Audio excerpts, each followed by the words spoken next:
Hi వివోస్, welcome to this channel.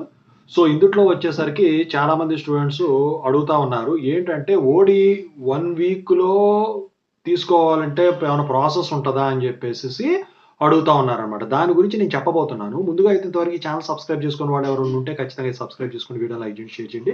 మీకు ఏమైనా doubts ఉంటే కాల్ మీ 4 యాప్ ఐడీస్ వచ్చేసరికి డిస్క్రిప్షన్‌లో వాట్సాప్, టెలిగ్రామ్, ఇన్‌స్టాగ్రామ్ గ్రూప్‌లో షేర్ చేసి ఆ గ్రూప్స్‌లో జాయిన్ అయ్యి ఖచ్చితంగా అయితే కాల్ చేయండి. అయితే ఇందులో వచ్చేసరికి ఏంటంటే ఓడీని గనక మీరు తీసుకోవాలనుకుంటే ఫస్ట్ రిక్వైర్మెంట్ వచ్చేసరికి దానికి సంబంధించిన రిక్వైర్మెంట్స్ అవన్నీ కూడా నేను జేఎన్‌టీయూ యూనివర్సిటీ అప్డేట్స్ ఛానల్‌లో పెట్టానండి నిన్న. ఇంగ్లీష్‌లో ఉంటుంది. ఆ వీడియో చూడండి. అయితే దాని గురించి మళ్ళీ ఇక్కడ చెప్పదలచలేదు.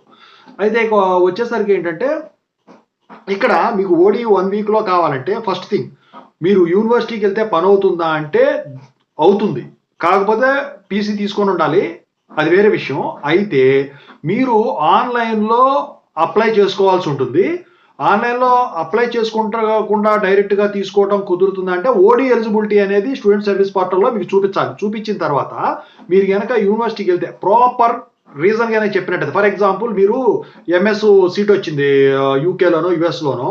సో, ఆ అడ్మిషన్‌ది గనక చూపించినట్టయితే మీ కాలేజీ నుంచి ఒక పర్మిషన్ లెటర్ తీసుకెళ్తే ఖచ్చితంగా అయితే వాళ్ళు మీకు పలానా రోజున రమ్మని చెప్తారు. ఈ టైం లోపే అంటే మీరు ఎంఎస్‌కెళ్ళే టైం లోపే మీకు ఓడీ అనేది వాళ్ళు ఇవ్వటం అయితే జరుగుతుందనమాట. సో, అదొక పద్ధతి ఉంది. ఇంకో పద్ధతి ఏంటంటే ఇప్పుడు వారంలో కావాలంటున్నారు కాబట్టి వారంలో కావాలంటే ఆన్‌లైన్‌లో అప్లై చేస్తే తత్కాల్ ప్రాసెస్‌లో వారంలోనే వచ్చేస్తుంది. సో, దానికి కారణం రిక్వైర్మెంట్స్ కూడా నేను అందుట్లో చెప్పాను. ఆ రిక్వైర్మెంట్స్ వీడియో అందుట్లో ఉంటది చూడండి. లేకపోతే టెలిగ్రామ్‌లో షేర్ చేశాను ఆ వీడియో. అందుట్లో ఖచ్చితంగా అయితే చూడండి. నిన్న నిన్న పెట్టాను. సో, ఓవరాల్‌గా అయితే ఇదండి. చాలా మంది అడిగేది. ఓకేనా? Thank you so much.